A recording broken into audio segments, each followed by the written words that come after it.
Okay, so we're diving deep today into Liane Moriarty's Here One Moment. Ooh, very interesting. Yeah, and we've got some excerpts here. Yeah. And I skimmed through those. yeah, just a little peek into what the novel's all about. Yeah. And this whole idea of like destiny and free will and how we react to like this idea of a predetermined destiny. It's like really fascinating, right? It's like if you knew how and when, it's a question that everybody's kind of pondered. For sure. At some point, I think, you know? Absolutely. And so this is what Moriarty's doing in this book. Yeah. And it all starts with Cherry. This woman on a plane and... Yeah, she just drops this bombshell on everybody. I know. Which is really... This is crazy. It is. It's a wild premise. It is. But I think it's really brilliant the way she uses it. How so? Well, she takes something that sounds, totally out there. Outlandish. Outlandish, yeah. Okay. Like, who predicts passenger deaths on a flight? But then she uses that to just kind of... Dive right into. But what does it mean? Yeah, what does it mean to be human? Yeah, what does it mean to face your own mortality? Absolutely. And, and then... How do we free will? Yeah, free will versus destiny. And how much control do we actually have over our lives? Oh, wow. So she really throws everyone into this existential crisis right from the get-go. And she does that through Cherry. Through Cherry. I mean... this woman, I'm on a plane. You're on a plane. And you tell me I'm going to die. Right.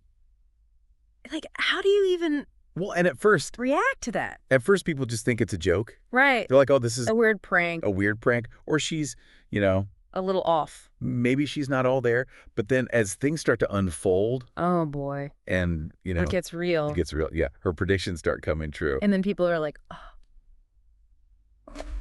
That's when the tone shifts. Oh, my goodness. It gets serious. People start freaking out. I'd be freaking out. Right, and you see this whole range of reactions from the passengers. Yeah, that's what stood out to me in the document, too. Yeah, it's fascinating. Like, you've got some people who are just terrified. Yeah, understandably. Right, I mean, you just told me I'm going to die. Yeah. But then you've got others who are in complete denial. They're like, nope, not happening, Lila. Not listening. Can't hear you. Not me. Right, and then there are these people who seem... almost resigned. Yeah, like they've just accepted it. Wow. Like fate has dealt them this hand and this is it. And I think that's really interesting. Yeah. That resignation. It is, because it makes you wonder what's going on in their heads. Yeah. Are they afraid? Right. Or have they found some kind of peace with it? Yeah, maybe they've made peace with it. Wow. Or maybe they're thinking like, well, I've lived a good life and this is how it ends. Yeah.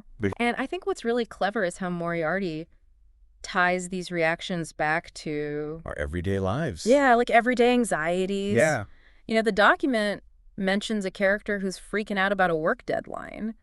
But then after Cherry's prediction... it's like, who cares? Exactly. Suddenly that deadline seems so insignificant. Like, oh my God. Right. There are bigger things. Yeah, you're faced with your own mortality. Wow.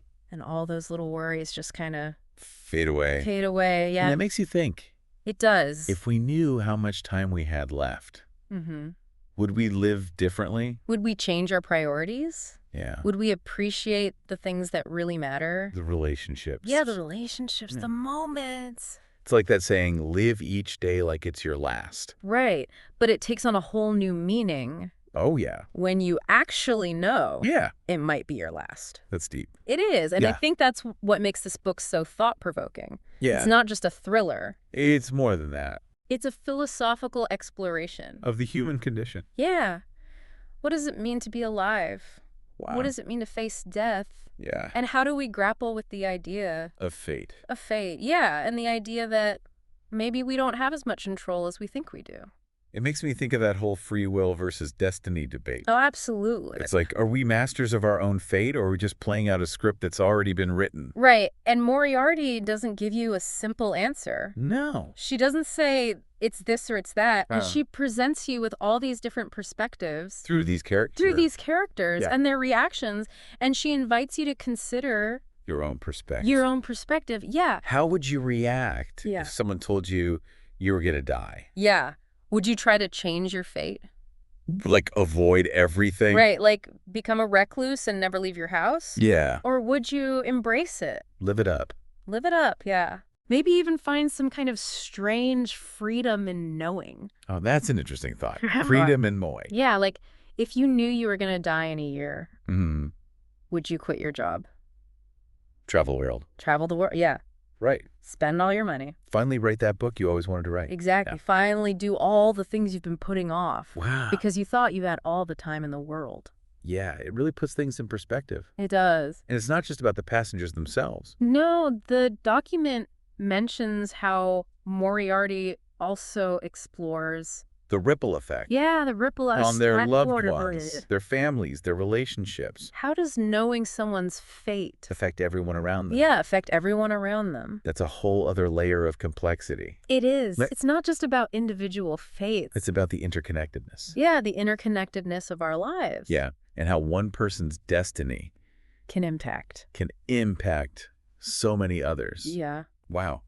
And I imagine that brings up a lot of tough questions. Oh, it does. The document highlights one example of a mother whose son is on the flight. Oh, gosh. And she knows his potential fate. Yeah, and she's just torn about whether to tell him or not. Oh, that's heartbreaking. It is. It's like... It's a lose-lose. It's a lose-lose, yeah. If she tells him, he might spend the rest of his days in fear. Right. But if she doesn't tell him... he might miss out on the chance to say goodbye. To make amends, to live fully. Yeah, to really appreciate the time he has left. Right. Gosh, it's a tough one. It is, and it's a powerful exploration of parental love. Yeah. And the burden of knowing something like that. Absolutely. And how do you make those impossible choices? Like, how do you even navigate that? I can't even imagine. It's heavy stuff. It is. But it sounds like Moriarty does a good job of... balancing it out. Yeah, like the document mentions she actually uses... humor? Humor, yeah. Which I wouldn't expect. You wouldn't expect it given the subject matter. No, it's like death and destiny. Right. Heavy stuff. But she manages to weave in these moments of lightness. Without undermining the serious themes. Yeah, like she uses dark humor. Oh, interesting. To highlight the absurdity. Of fearing fate. Yeah. Okay. There's one example in the document where a character learns that they might die in a freak gardening accident. And they become obsessed with paving over their entire garden. Like get rid of all the plants. Everything gone concrete. Wow.